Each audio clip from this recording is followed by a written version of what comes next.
Welcome to the Socialette podcast, where we empower you with the marketing know-how you need to create the business of your dreams. I'm your host, Steph Taylor, and I'm a marketing nerd, Shiraz lover, and passport stamp collector. Join me as I dive into all things small business marketing and deliver them to you in bite-sized, fluff-free lessons every Monday, Wednesday, and Friday. Let's get learning.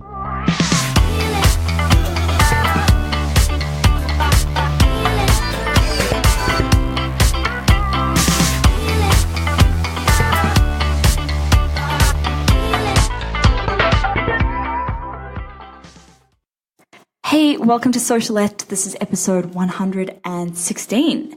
Today's episode is brought to you by my free 3-day Simpler Marketing Challenge. If you're feeling overwhelmed, scattered, and simply all over the place when it comes to marketing your business, it's time that we fix that.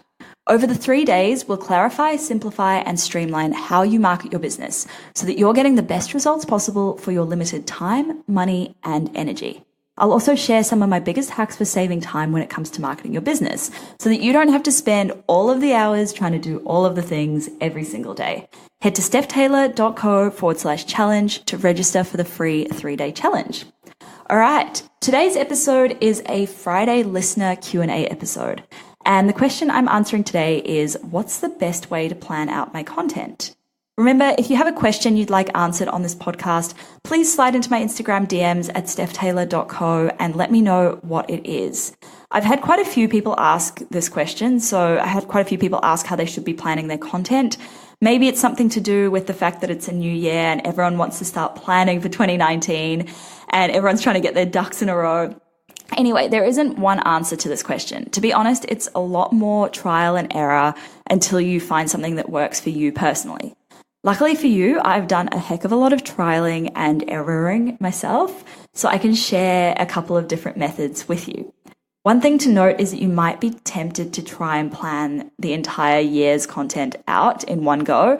I don't usually recommend you do this, as things can change, and they probably will change. You might put together a rough outline of what your content topics will be this year, but it's really important to be flexible for when things inevitably change. Okay, so onto a couple of ways you can plan your content. Number one is good old-fashioned pen and paper. This is the old school approach, and there's really nothing wrong with this at all. Often when I'm planning my content, I start out with a massive brain dump on a big roll of butcher's paper that I have at home. I find that writing things down on paper is really relaxing. It's a lot easier to be creative than if you're trying to type into a spreadsheet or onto a Google Doc. But I'm also really bad with losing things, like give me something and I will lose it. So whatever I write down in my brain dump has to go digital eventually. And that's where I transfer it into Airtable, which is like a spreadsheety, databasey kind of app. It's free. You can grab a free trial at stephtaylor.co/Airtable. And basically, it's like Google Sheets, but a million times better. I can't even describe it. So you're going to have to check it out for yourself. That brings me to the next way that you can plan your content out, and that is using a spreadsheet. This is a pretty easy way to do it because you can add your images, your text, your links, all your assets that you'll need when it comes to posting it. You can add them all into your spreadsheet and then everything's in one place. Google Sheets is the most common one. There's also Excel and Airtable, which I mentioned before. If you're a spreadsheet person, then this is a great way to do it. But not everyone loves spreadsheets, so if you hate it, don't force it. One of the big pros here is that everything is in one place and you can have multiple tabs. So one tab maybe for each type of content or for each month, and then you can link them together and it makes repurposing your content a lot easier. Number 3, your calendar. Bear with me on this one. I know it sounds a little bit weird, but it's actually a really simple way to do this. You probably don't want to clutter your everyday calendar with content, so create a new Google Calendar that's for content only. And then you can color code your different types of content. You can create the post directly in the calendar app. And if you're super savvy, you could actually take it one extra step and automate the publishing of your content by linking your Google Cal with Zapier, Zapier. It's an amazing automation tool and highly recommend you check that one out. Number 4, Asana. If you're not familiar with Asana, it's basically a to-do list app that's super simple but super functional at the same time. I love it.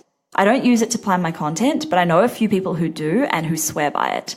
You can create a separate project in Asana just for your content marketing and write the content in a task, so a little ticky task, and attach any images or videos that you'll need for it.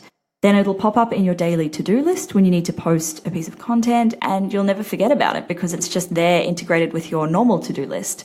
Asana is free, and even if you don't use it for your content, it's a great way to get organized.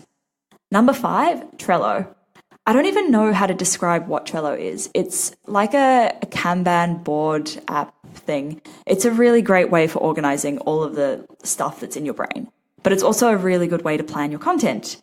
I know a lot of people who swear by Trello for their to-do lists. I've tried it. It wasn't right for me, but it might be for you. Basically, you have separate boards within Trello, and you can create cards on these boards, which would be each individual piece of content. You can then drag the card across different columns. So for example, you might have a column for ideas, one for content that's in draft, one for content that's been created, and one for content that's been published. And then you can drag the card across so that you know what the status of that piece of content is at any time.